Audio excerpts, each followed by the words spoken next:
Good evening, everyone. Welcome to InnoAgora. Let's take a couple of minutes to allow everyone to join.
Okay, I think we're all set.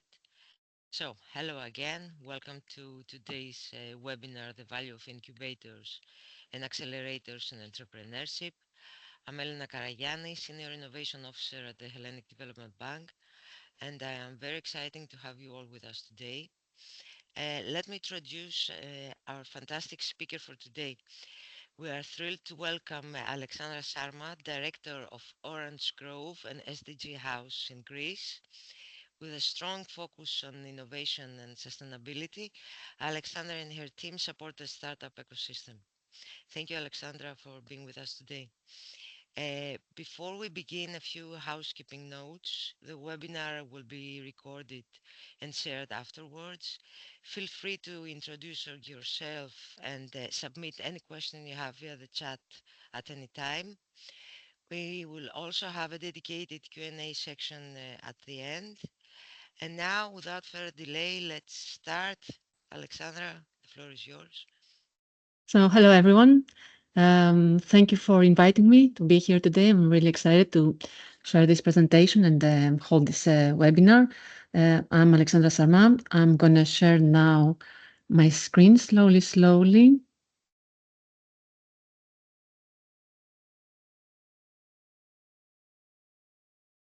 Okay. Okay, so hopefully you can see Yes, my great. presentation. Okay, so just like Elena said, please send your questions in the chat or feel free to interrupt me during my presentation so that we can keep it more interactive. And also, I'm not very sure what the background of everyone is. So if I get too much into startup lingo and you cannot follow, please interrupt me again and I will explain, or I will try to simplify it and so that everyone is in sync. So the presentation lasts about 40 minutes, and then we can have a discussion. So with no further delay, let me begin. So what are we going to discuss today? So we are discussing incubators and accelerators. I will begin first by explaining a little bit more what incubators and accelerators are, because what we have seen is that a lot of people use these terms interchangeably sometimes. So before we dive into the rest of the presentation, it's really important that we all understand and that we're in sync regarding what we're talking about when we say incubator and accelerator. And then we will dive into the value that they create for entrepreneurs, for investors, and for the wider economy. We will also focus at the end also in the issue of success. We are hearing a lot about success stories, successful startups, successful incubators. Let's try and see what do we actually mean by success and what is the real value that all these startups and incubators are creating. And if you're interested in becoming entrepreneurs, then we have also a small dedicated section where we explain a little bit more the different choices that you have and the different considerations that you should take so that you choose the right path for you. So, a little bit about my background. I come from Orange Grove. I represent Orange Grove. And Orange Grove is an incubator that was created in 2013. So we do have over 10 years of experience in the innovation ecosystem and in building startups and innovative SMEs. We provide our services in Athens and in Patras, where we hold the offices. But most importantly, we provide our services online, which means that geography is no longer a problem. It's not an obstacle for anyone who wants to become an entrepreneur. We have wide umbrella of programs. So we support people at the idea stage and the early stages with and we're sector agnostic, so we support ideas from all sectors, and we have anything from boot camps to pre-incubation programs, incubation programs, and some acceleration programs. And throughout the years, we have built a portfolio of innovative startups and SMEs, which means that anyone that joins Orange Grove immediately becomes part of a community where people, like-minded alumni entrepreneurs, will share their expertise, their experiences, and their insights with the new participants at the Orange Grove. And this community is then supported also from a wide network of trainers, mentors, knowledge partners who will support the participants during their entrepreneurial journey. So I have given some hints of what incubators are doing. Let me proceed with what incubators and accelerators are. So the basic, the common denominator in incubators and accelerators is that they all support innovative business ideas. So keep the word innovative. This is one of the basic terms that you need to keep. And these are ideas that have the potential of rapid growth. Again, this is the other distinctive terms for incubators and accelerators: innovation and rapid growth. When somebody enters an incubator or accelerator, basically what they can expect is that they will receive support in skills development, they will receive mentorship, they will have funding opportunities, and they will have access to resources. But let's try now to separate the two. So incubators basically support aspiring entrepreneurs at the idea stage. So we have an idea, and this is where we try to formulate it in an incubator. And because this takes time, usually we don't have a fixed time frame when you join an incubator.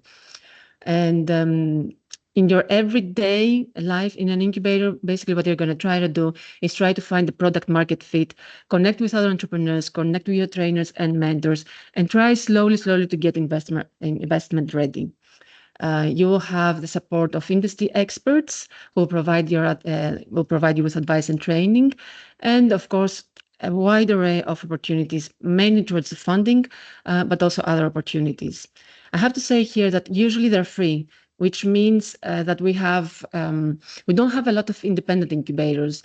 Usually what you see, because they don't have revenue, usually what you will see is that they are other part, at least internationally, part of government entities, part of universities. They may be run by investors or by corporations. Again, because it's a little bit difficult to have financially viable incubators, as participants do not pay a fee or they don't give away equity. Which takes us to accelerators now. Accelerators is what you can understand from the term. Basically, they accelerate growth. And it means that you have the product market fit, and now you're at the stage where you want to lift off. You are investment ready, and you have to be scalable. So there are intensive programs with a very strict time frame. Usually it's 3 to 6 months. They provide you, just like the incubators, with advice, training, mentoring, networking, but they also provide you usually with financial support. What does that mean? That you give away usually part of your company, and in return you get cash or other kinds of support. So to break it down a little bit more, incubators, you're at the idea stage. It's where you experiment a lot, you iterate a lot until you find the right business model. This might take several months or even 1 or 2 years. And the incubators give you this breathing space, the time to get it right. And usually you do not get the investment, which means that you don't have anyone pressuring you so much to get it right. It's slower paced, and we don't have a set date or a major event at the end usually. So you shouldn't expect a demo day, most probably. And we don't have the expectation of specific milestones within specific deadlines. Accelerators is a very different story. You already have the product. You usually have a momentum, and you have to build on that momentum, and you have to move fast. You have to grow very quickly, because your investors are also expecting fast results. And this is why you have a very structured timeline, short, intense. You give away shares, equity, sorry. Usually it's 5 to 10%, and most probably you will end the program with a demo day where you're going to pitch to investors. Fast-paced, and you're pushed hard to improve. So what does that mean? It means that depending on the maturity level that your idea is at, you will choose to be in an incubator or an accelerator. If you're still developing the idea, you have to go to an incubator where you will be given the time to build. You can go to an incubator also if you're not willing to give away yet equity. And if maybe as a personality, you prefer the slower pace of an incubator. Accelerator, you have to choose it when your idea is more mature, you're ready to scale, you have traction, you need funding, you're seeking investor relations, or you are a person that prefers a very structured way of progressing. So since we have kind of defined this, and again, let me just say that definitions are quite fluid. Anything from defining startups, incubators, accelerators, there are a lot of definitions out there, but usually this is the way that we define them. So how do they benefit entrepreneurs? I have kind of said it, but basically, incubators and accelerators will provide mentorship and guidance. They will focus a lot on developing skills for the entrepreneurs that participate in these programs. And during these programs, also, you're going to learn a lot about various business facets, a lot about different sectors, industries, and about different international markets.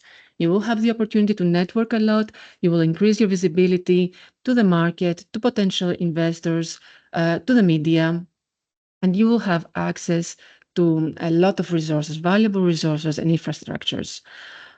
Incubators and accelerators help you with validating your proposition. Up to that point, most probably, your business is just a hypothesis. You assume that people want your product or your service.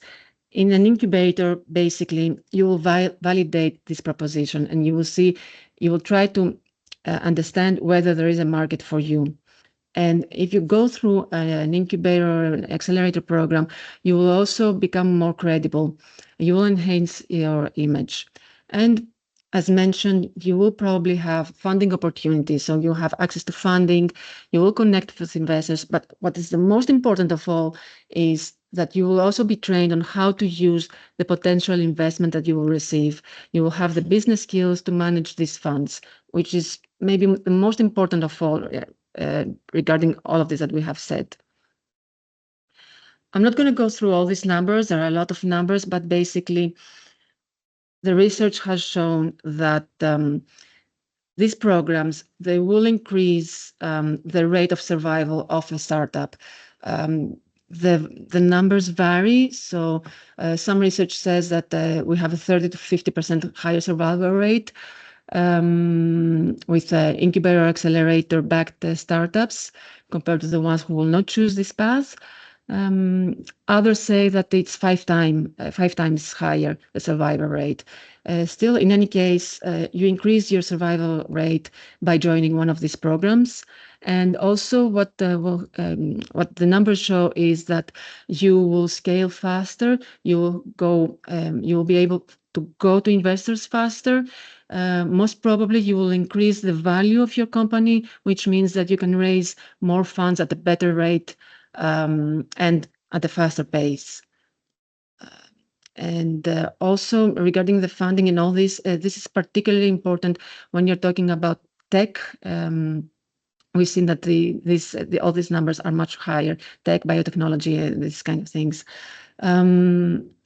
In essence, basically, accelerators and incubators and accelerators, depending on your maturity level, they will accelerate your success and they will enable you to learn from failure. What does that mean is that they will help you avoid mistakes. There are some usual pitfalls. It's not that you're not going to succeed if you don't go to an incubator or an accelerator, but most probably they will help you go faster to your end goal. And they will also show you what your gaps are. So if there are fixable gaps, they will help you to fix them. If there are gaps that are very severe, they will help you give up on this business idea, and they will save you on money and time, so that you can move most probably to another idea, and you will have the skills to develop that. And we have to remind everyone that we all have ideas. Ideas are cheap. It's about the execution. So incubators and accelerators will be there for you to support you during the execution phase. This is the point where the difference lies. It's about the execution. And again, we hear very often that a large percentage of startups doesn't succeed. We all hear the usual 8 out of 10 startups do not succeed. Does it really matter? If you're the person that hasn't succeeded, okay, if it's your idea. But let's take a step back and realize what we're doing in an incubator and accelerator. These numbers can be quite misleading because it's not the actual founder that fails, it is a startup that fails. The founder will always gain. They will gain in knowledge and in skills and in the connections. There is a value hidden in these percentages. What is that? That you will have received so many skills during this time. I mean, even if you're not in an incubator or accelerator, the entrepreneurial journey will teach you a lot. And the skill set that you're going to have, then you can decide where you're going to use it. People that join, for example, Orange Groves, quite often their first idea might not succeed, but the second idea most probably will succeed because you have the skill set and the experience, and you'll do things right the second time around. Also, you might decide to merge your startup with another startup, or you might become part of another startup and you will be a very valuable asset in another company because you have this skill set and you have this experience. So these programs will help you in your personal and professional growth. Where you will see incubators and accelerators, you will usually see also investors. These things go together. Incubation acceleration programs create a lot of value for investors. And let's break this down. So when somebody joins an incubator or an accelerator, they go through a screening process. So there is a vetting going on, which means that there has been some due diligence. And this means that you are de-risking the process for the investor.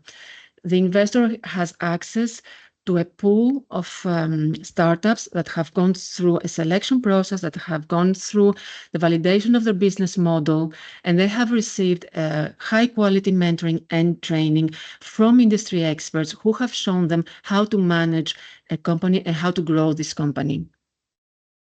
This means that also they have a pool of investment-ready startups, because a large part of the training in these programs is about making you investment ready. So you know your financial projections, you know about pitching, you know all these kind of things, and you know most probably about the investment process. It's quite streamlined, so this saves investors a lot of time and a lot of uncertainty. And they have an access to a pool of startups that keeps renewing. So there's this continuous pipeline of high quality startups that can lead to very strong deals. And also, if an investor decides to invest in a company, this is a trained company, which means if you're trained, most probably you will also grow faster. You will reach your value much faster, which means that the investor will be able to cash in on their investment much earlier. Also, the investors have access to startups at a very early stage, which means that they are the first who have access usually to these startups, and they can get really good deals as well because they haven't grown yet, which means that they can get equity at a lower valuation at that stage. And Also, accelerators, especially accelerators, they also have a very streamlined process for funding rounds, which makes the process much easier. And also, investors, when they join, when they collaborate with incubators and accelerators, basically they become part of a network of other investors as well. So they have access to other investors, to other partners. They have the opportunity to co-invest. They join investor events, investor networking events. So overall, there's a big value for the investors when they are in these networks. I think we have kind of explained the value that the incubators and accelerators create. So let's break it down now on the impact that they have on the economy. Um, so incubators and accelerators, what do? They build startups. Thousands of startups globally go through incubators and accelerators every year. In Europe alone, we have about 2,500 new startups being built every year. That might not be a huge number compared to the total amount of companies being set up in Europe every year. But this 2,500, which is an indicative number, I mean, obviously, if you look at other studies, it might be a different number. It's a little bit difficult to also define what a startup is. But let's say it's 2,500. You are talking about 2,500 very innovative companies. And these are companies that focus in niche markets and they push forward with innovation. So you have thousands of companies every year supported by these programs that drive innovation. And what they also do is they create ecosystems, innovation ecosystems. They connect these aspiring entrepreneurs with experts. You have the venture capitalists there, and you create hubs of technological advancements. So basically, you are driving innovation within these ecosystems in every single country around the world. Let's take an example so that you understand what we're talking about. Let's say Y Combinator. Let's look at Y Combinator, which is the elite of elite. I presume, hopefully, you know what Y Combinator is. So Dropbox, Airbnb, Stripe, they all came out of this of Y Combinator. And if you're a little bit older, if you're at my age, you will remember that cloud storage was not a given since ever. It was Dropbox that basically created this sector, or that made it very well known. All these names, Dropbox, Airbnb, Stripe, they created basically new markets, new sectors, and they drove innovation in there. And they had a huge impact in the economy. Also, obviously, when there are companies, there is job creation. What startups do is that they grow fast, which means that they also hire fast. As they scale, they will create new employment opportunities. So we have a big impact in the job market. And they will also create job opportunities in high growth sectors, let's say energy and biotech. Again, this is an indicative number, 45,000 new jobs annually in Europe, particularly in the high-tech industries. And of course, this has a multiplier effect because then secondary jobs are created in the supply chains, in the entire ecosystem around these companies.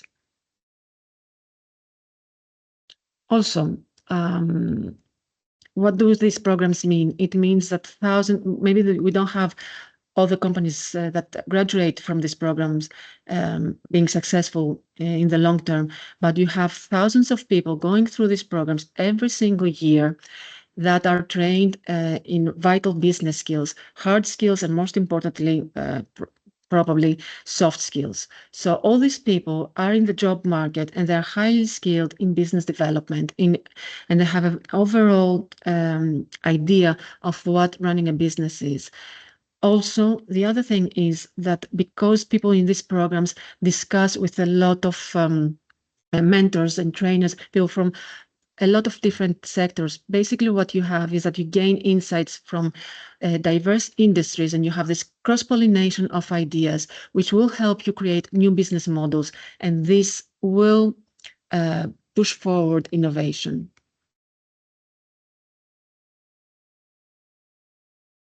Obviously, all these that I have just referenced will contribute, will drive economic growth and will contribute to the GDP of the economies. I'm not saying that the economies depend entirely in incubators and accelerators and startups, obviously. What we're looking at is, what is their impact? And the impact is that you will have, as I said, increasing productivity. You might have more exports, you have more tax revenue. Basically, what all these startups will do is that they will create new sources of income and wealth in the economy. Again, an indicative number is that the impact in the EU was 40 billion euros in 2020 in direct revenue and the indirect effects of all this ecosystem. And of course, we have the spillover effects of all this R&D that the startups do. Startups means innovation, which means that there is a lot of R&D taking place, and there are a lot of spillover effects into the wider economy, because all this technology and all this know-how will spill over to the economy, and new industries will be created, or existing industries will be disrupted. Again, think of Airbnb, think of all the major ones, but also there are so many startups that we never hear their names, but they have multiplier effects in the economy, which means that there is a multi-billion impact on GDP. As I mentioned, these ecosystems also have a lot of investors involved. And what that means is that we have a lot of companies that are investor ready. So we have a lot of investments happening, which means also that we have the capital flowing in the economy constantly.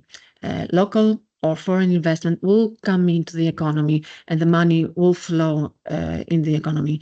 It might be big funds, it might be professional investors, but it might also be angel investors. It means that people, even everyday people, might invest in startups. And it means that we're not keeping our money deposited in the banks, but we keep the money running into the economy. And again, this has a huge impact in the economy.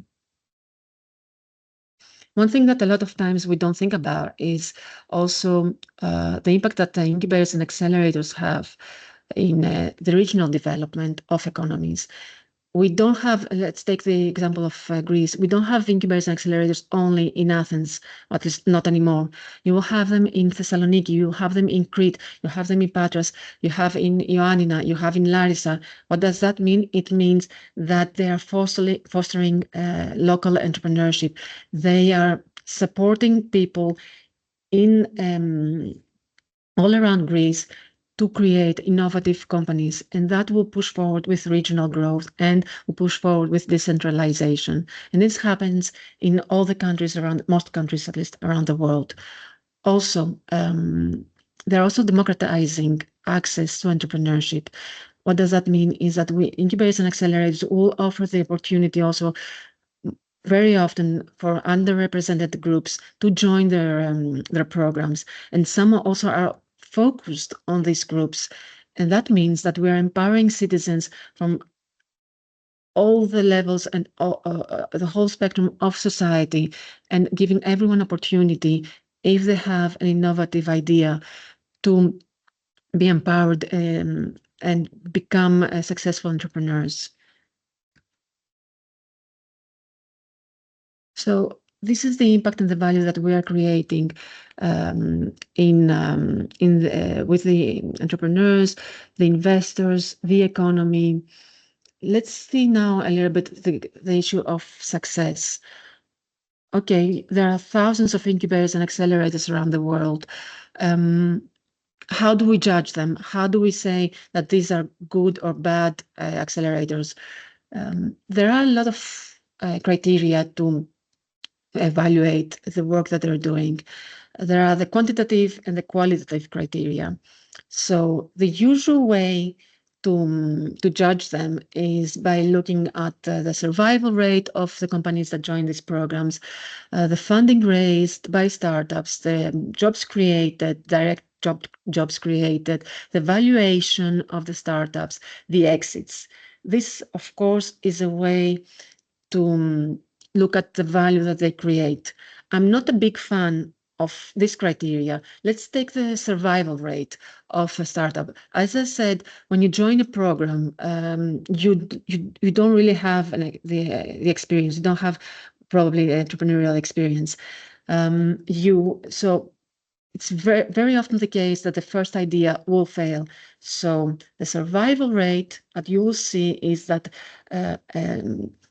this company has failed. But the truth is that most probably this entrepreneur will have created a second company outside of the incubator or the accelerator that's very successful. So in reality, the numbers that an incubator or accelerator show are not showing the actual impact in the economy. And the same is also regarding the funding and regarding the exits and all these kind of things. We should also look at the quality, and this is, I think, the most important thing. So as I said, we are creating a job for working force that has all these skills. So look at the quality of the mentorship and the networks that these incubators and accelerators are creating. Look at the opportunities they create. I mean, you have all these people who are interconnected. You have ecosystems. Look at the visibility that's created. How many people, how many ideas become visible. Look at the ecosystem that's being built. Look at the synergies that an incubator and accelerator has created. Look at how much engagement there is. All these alumni, graduates, the engagement that they have with the economy, with other startups, with society. And look at the diversity and inclusion that they promote in the economy, in society, and also look at the entrepreneurial ethos that they're building. We are trying to formulate better founders, not just better companies, but better founders. You will see if you're involved in these ecosystems, you will see that we are moving quite a bit away from at least in Greece, the old mindset that we had, να ψοφήσει η κατσίκα του γείτονα. They will engage and they will support each other where they can, the startups, and they will compete where they have to. But you are creating ecosystems, and when incubators and accelerators are contributing to that, I think that their value is huge. So I wouldn't look so much at how much funding the startups have raised, for example. I would give you two examples just to make a point regarding the success of incubators and the success of startups or innovative SMEs. Here I have a very typical, on the left, a very typical example of a startup. And on the right, I have an example of an innovative SME, actually a micro company. So we have this innovative startup, software startup, that managed to grow, to scale, became a scale up. It raised a lot of investment rounds. At the end, it got, after multiple rounds, it got sold to a US corporate for tens of millions of euros. 3 years later, the corporate took the technology that they wanted and decides to shut down this, it's no longer startup, scale up. The local offices closed, the staff is fired. So this looks like a grim image. We have tens of millions of funding raised, but you have at the end that the office closed. On the right hand, and I will come back to this. On the right hand, we have this local business that went through an incubation program. It's not a startup, but it has been trained in startup methodologies. And the owner is using all this knowledge to build a company. In this case, it's an olive oil, premium olive oil company. She manages to go into the international market. She's now in premium stores all around the world. So she's now an ambassador of premium Greek olive oil. She has taken this knowledge she has received from the incubator, and she's training local entrepreneurs. She's supporting new producers in their efforts, and she advocates nature conservation for people to continue to have sustainable production in their fields. So, which one of the two do you think is successful? I would say they're both successful. Yes, at the end, the startup ended up closing the offices. But maybe if they hadn't gone through all this process, they would have reached a ceiling, maybe, that they couldn't go higher, they couldn't scale higher. So their technology wouldn't have reached so many, like millions of consumers. So they had the opportunity to bring this technology, this innovation to the world through all this process. Also, they have received, well, not just the founders, but everyone that was involved in the scaling of this company, tens of millions of euros. Most probably, these people are going to throw this money back into the markets, and they will probably invest in the new startups that are joining this ecosystem. So it is a success. It is a success story. Both are success stories. And this is how we have to see it. We have to look at all the various levels that incubators and accelerators are creating value and impact for the entrepreneurs, for the market, and for the economy in general. So just to give you an idea, what you can expect when you see an incubator and an accelerator. I'm taking the example of Orange Grove just to show you how different companies are that we might support. So you have very tech companies. So we have here two examples of companies that have the one company has raised millions. It was a very big success story in Greece. In 2021, they operate, it's an e-learning platform. They are now operating through all the support that they have received. They have created a very successful company that now operates 70 countries around the world. You have, this is LearnWorlds. You have FEAC, which is a company that does simulation-driven engineering in digital twins. They have grown so much that they are now partners of Siemens. They have collaborated with ESA, with CERN. So they're very successful in what they're doing, and they have an international presence as well. Then you have other companies. You have companies that came with very basic ideas that turned them into actual startups. So you have on the left, you have Clio Muse. All they wanted to do was create audio tours. Through the process of joining incubators and accelerators, they have become a startup and a scale up. And today, they have reached a lot of visibility. They are present in 35 different countries, and they have been recognized by some or collaborated with some of the largest organizations around the world. On the left, it's not it's not a startup, but it is an initiative, an organization that's creating huge impact in society and in the environment. So what they wanted to do was just to create a school for fishing, professionals fishing.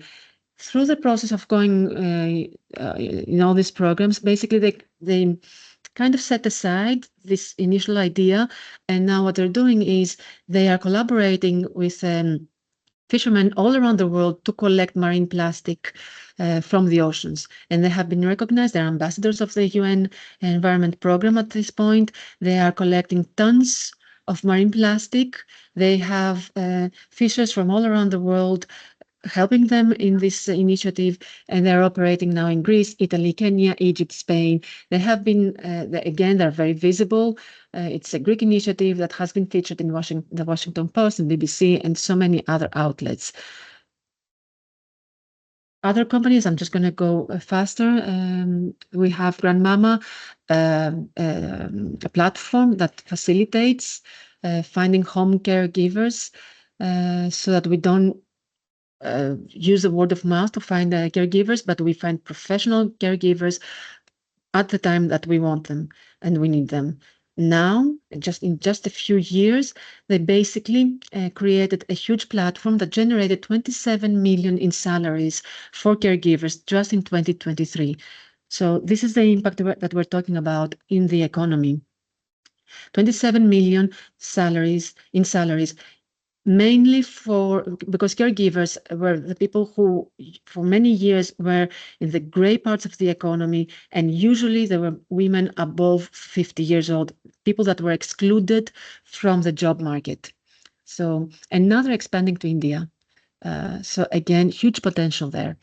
And the olive oil on the right is the person I was talking about earlier on, the olive oil producer who is now in Europe, in the USA, in Asia, in premium stores, and creating huge impact in her regional economy, in the local community. She has created Lia Hub, where she is actually training the next generation of sustainable agripreneurs.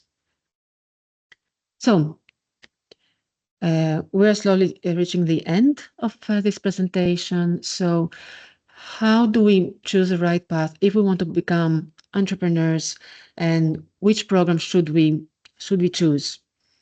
First things first is that we have to look at the motivation that we have as entrepreneurs. What do we want when we're trying to build a company? It's fair enough to want any of this bullets that I have here.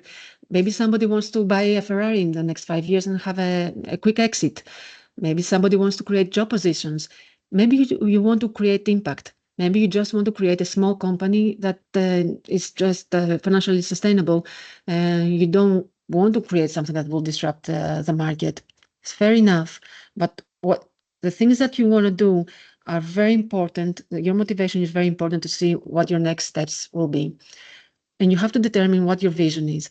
What kind of company do I want to build? This is maybe the most essential question that you have to ask yourselves before you join a program, and to see if these kind of programs are a good fit for you. And then, if you decide that you want to join one of these programs, look at there are a lot of programs out there, a lot of by now you can choose an incubation or acceleration program in Greece, in Europe, anywhere in the world. Just look at them. You have to look at what's the industry focus of that organization. What is the program like? What is the duration? You might want something that's very fast paced. You might want something that's only one week long. You might want something that's a year long. It's up to you, because you might want to have your day job, so you might want something that is slower paced, or you might want to quit your job and then you want something that's much faster paced because you are in need to raise money. Um, it's very important to look at the qualitative criteria, as I mentioned earlier. Look at the quality of the mentorship. Look at the networks. Look at how strong the network is.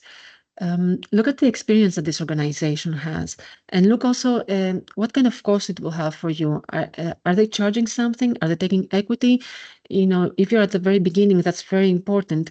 You might not be able to pay the cost of one incubator, so you might have to go to another choice, or they might be asking for equity. That's very important to look at that. If they're asking for equity, what are they promising in return? What should be your expectations? Don't just give away your equity like that. Along the way, you will need this equity, because it might be a problem along the way when you're trying to raise funds. So it's very important for you to do the due diligence. Look at the websites.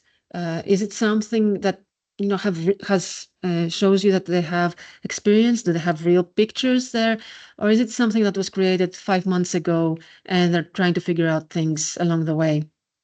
Look at their social media. Look at all these kind of things.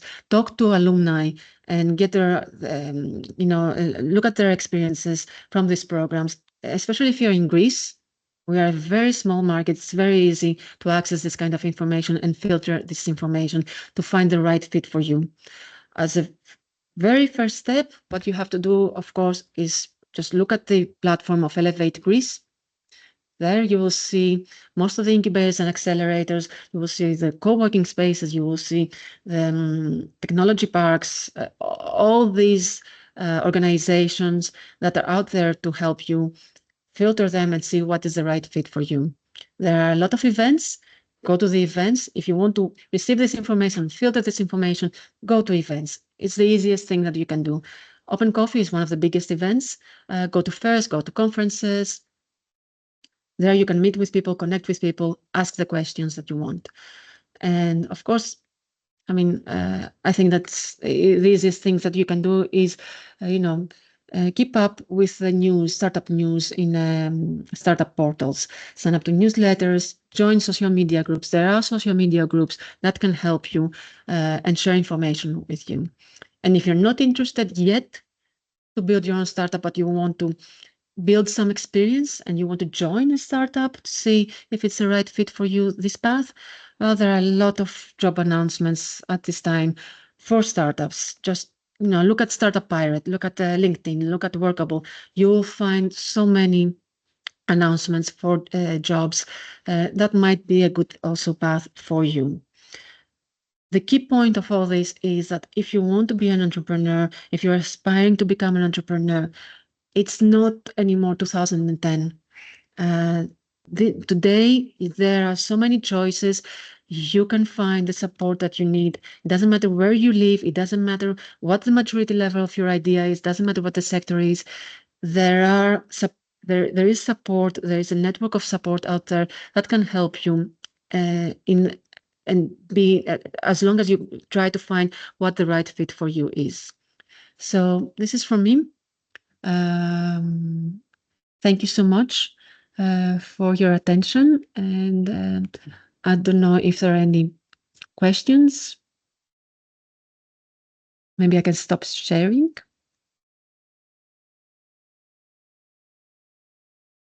We can't hear you, Elena. We can't hear you. I'm sorry, I was muted. What I was saying is that it was a very, very informative presentation. I truly believe that it helped us all understand the difference between accelerators, incubators more clearly. If there are no questions from the audience, I just have a couple of questions to make. For example, do incubators in Greece only accept startups? Are they open to other businesses as well? So yeah, and I also gave some examples of different companies that can be supported by, well, incubators. The accelerated stage of, yeah, you have to be a startup or a scale up. But at incubators in Greece, at least at Orange Grove, you will see all sorts of companies. And basically, I will take our example. But I have seen that it's quite similar also in other incubators. You will accept ideas that have the potential to grow to at startup level and take that path. But also we will take innovative companies and try to train them with the methodology, startup methodologies, so they can also avoid the usual pitfalls and apply these processes and these methodologies as they grow their companies. And we have seen that it has been very helpful to use these methodologies also for other kinds of companies. And the third thing is also that you might come with an idea that seems that it will just be an SME or a micro company, but with the help of the mentors and the entire program, that quite common idea, when it's executed, it might actually develop into a startup and later on into a scale up. So that's why you will see AI, you will see all these usual tech buzzwords in incubators, but you will also see more traditional companies. You also mentioned pre-incubator versus incubator. Can you elaborate a little bit on that? What is the difference between a pre-incubator and an incubator? Yeah. So in a pre-incubation, at the pre-incubation stage, you will work with the individuals more, and you will work also with a very general idea that they have. So let's say that we have a selection process, and you see a team of people, of individuals who have a rough idea of what they want. But they're not at the stage where you can throw them into an incubator because the idea hasn't been set yet. We're not saying that the business model has to be set, but at least you have to have a set idea of what you want. So there are programs, not just us, other incubators as well, have pre-incubation programs where you will refine the idea, work with the individuals, and you also try to it will also be a test bed to see for these individuals if they actually want to follow this path. Because let's also say that not everyone needs to be an entrepreneur, wants to be an entrepreneur, or can handle being an entrepreneur. There are people who might thrive being part of another company. And I mentioned that earlier on, that the skill set that you will get from a program might help you become an amazing asset for another company. So during the pre-incubation program, you will see what entrepreneurship means, what that journey will be for you, if you want to follow this path, and also just take this rock that might be the idea and just refine it and see if there is this diamond inside this rock. Okay, and what is the first thing that they usually ask for support when they join an incubator in Greece? So yeah, I have everything set. All I need is the money. Okay. I, I need the investor. So this is very, very, very usual. And then our job is to try and show, what are the gaps. And usually people will realize through the programs that they do have quite a few gaps and they're not investor ready. And we will try to help them to become investor ready, because even if somebody gives them the money at that stage, they will not know. Okay, no, let's take a step back. Even if I offer them the opportunity to talk to investors, they will not know how to handle, how to present their idea, A, how to handle the conversation and the negotiation, two.